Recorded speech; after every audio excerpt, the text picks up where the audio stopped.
नमस्कार मित्रांनो, तुमचं आपल्या यूट्यूब चॅनलवरती स्वागत आहे. आता जी प्रोसेस चालू आहे पवित्र पोर्टल रजिस्ट्रेशनची, त्या प्रोसेसमधून मी सुद्धा जात आहे मित्रांनो. मला जे जे प्रॉब्लेम्स आले ते मी तुमच्यासोबत शेअर करते.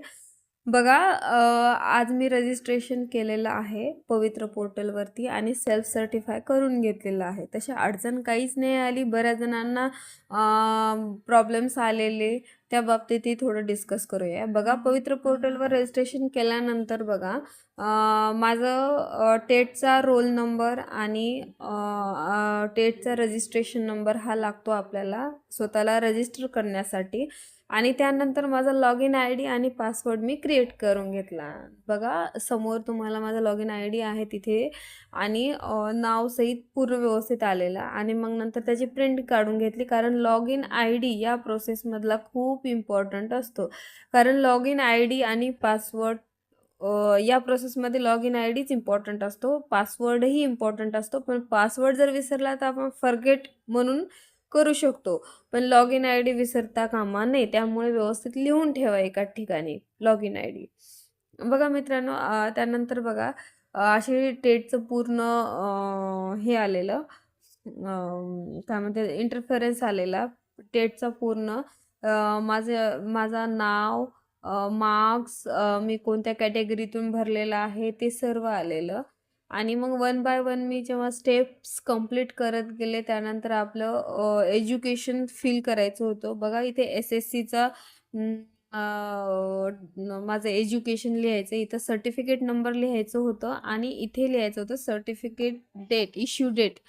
ओके. आणि या ठिकाणी आपल्याला एक सर्टिफिकेट आणि आपलं मार्कशीट 10वीचं हे दोन्ही एकाच PDF मध्ये 500 KBच्या आत कन्वर्ट करून अपलोड करायचं होतं. ओके, ते मी आज केलेलं आहे. बघा, या पूर्ण प्रोसेसमध्ये आपल्याला इम्पॉर्टंट गोष्ट आहे लॉग इन आय डी आणि पासवर्ड. हे खूप इम्पॉर्टंट आहे, हे आपल्याला लागणार आहे. ओके. आता जे आपल्याला डॉक्युमेंट्स अपलोड करायला सांगितले होते, त्यातला पहिला मुद्दा की आपल्याला सर्व डॉक्युमेंट्स ओरिजिनल अपलोड करायचे आहेत. ओके. सेकंड मुद्दा आहे की आपल्याला सर्व डॉक्युमेंट्स, म्हणजे आपलं कास्ट सर्टिफिकेट, NCL, डोमॅसिल, जे काही तुम्ही भूकंपग्रस्त असाल, कोणतेही कास्ट सर्टिफिकेट जे असतील ते 14/5/2025च्या पूर्वीचे पाहिजे. ओके. NCLची व्हॅलिडिटी त्यांनी वित्तीय वर्ष 25-26 हे ठेवलेलं आहे. काही प्रॉब्लेम नाही, जर 25च्या वर्षाचं असेल NCL तुमचं तर चालते. ओके. आता नंतर बघा मित्रांनो, आपल्याला गॅझेट, ज्या मुलींच्या नावामध्ये बदल आहे, आता माझ्यासारख्या अशाच असतील, लग्नाच्या अगोदर वेगळं नाव माझ्या मैत्रिणींचं आणि लग्नाच्या नंतर आपलं नाव ऑब्वियसली चेंज होतं. आधार कार्डवर जे नवीन नाव आहे ते हजबंडचं नाव येतं. त्यामुळे आपल्याला मॅरेज सर्टिफिकेट असेल तर बेटर, पण आपल्याला या प्रोसेसमधून जाताना गॅझेट लागतं. त्यामुळे तुम्ही गॅझेट काढून ठेवा, नाही तर मग मॅरेज सर्टिफिकेट. जर तुम्हाला प्रेफरन्सेस आले तेव्हा डॉक्युमेंट व्हेरिफिकेशनसाठी बोलवलं गेलं तर तुम्हाला तुमच्याजवळ प्रूफ पाहिजे. त्यामुळे हे गॅझेट काढून ठेवा. आणि सेल्फ सर्टिफाय केल्यानंतर स्वतःची प्रिंट, जे काही आपण भरलेले आहेत सेल्फ सर्टिफाय करताना, ते सगळे प्रिंट्स तुम्ही काढून ठेवा. ओके. आणि मेन म्हणजे बऱ्याच जणांचा प्रॉब्लेम आलता की पदवीचे मेन सब्जेक्ट कोणते टाकायचे. ओके. तर मित्रांनो, मी परत एकदा मागच्याही व्हिडिओमध्ये सांगितले होते ह्या अडचणी, परत एकदा सांगते की तुमचे कॉन्व्होकेशन सर्टिफिकेट, म्हणजे तुमचं डिग्रीचं प्रमाणपत्र असेल, जी डिग्री आलेली असेल त्या डिग्रीवरती तुमचे मेन सब्जेक्ट लिहिलेले असतात. ओके.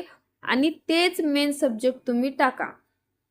फॉर एक्झाम्पल, माझी डिग्री ही SRTMU नांदेडची आहे, स्वामी रामानंद तीर्थ विद्यापीठाची. त्या डिग्रीवरती माझ्या 3 मेन सब्जेक्ट्स दिलेले आहेत. त्यामुळे मी 3ही सब्जेक्ट टाकलेले आहेत. काही काही युनिव्हर्सिटीमध्ये एकच मेन सब्जेक्ट असतो किंवा काही युनिव्हर्सिटीमध्ये 2 मेन सब्जेक्ट असतील, तर ते तुम्ही मेन सब्जेक्ट्स टाका, कारण त्यावरती त्या मेन सब्जेक्ट्सवरती आपल्याला प्रेफरन्सेस येतात. ओके मित्रांनो, जर तुम्हाला व्हिडिओ आवडला असेल तर लाईक, शेअर, सबस्क्राईब करा. आणि अजून जर काही प्रॉब्लेम असतील किंवा तुम्हाला OTPचं वगैरे काही प्रॉब्लेम आलेला असेल तर तुम्ही लवकरात लवकर तो सॉल्व करा, कारण आपल्याला रजिस्ट्रेशनसाठी 29 डिसेंबर लास्ट डेट आहे. जर OTPचा कुणाला प्रॉब्लेम आला, तर कुणाला मिसमॅचिंगचा प्रॉब्लेम आला, तर आपल्याला यानंतरचे 2 दिवस झडपी ऑफिसला जाऊन तिथून आपला प्रॉब्लेम सॉल्व्ह करेपर्यंत वेळ लागतो.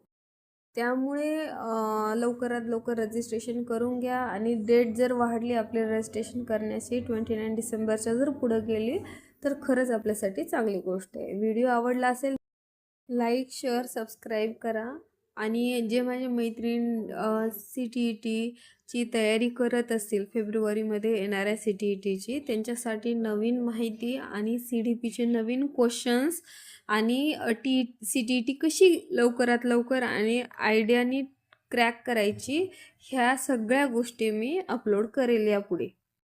अशाच नवीन अपडेट्ससाठी आपल्या चॅनलला फॉलो करून ठेवा आणि नवीन जर असाल चॅनलवर तर सबस्क्राईब करा. Okay, thank you.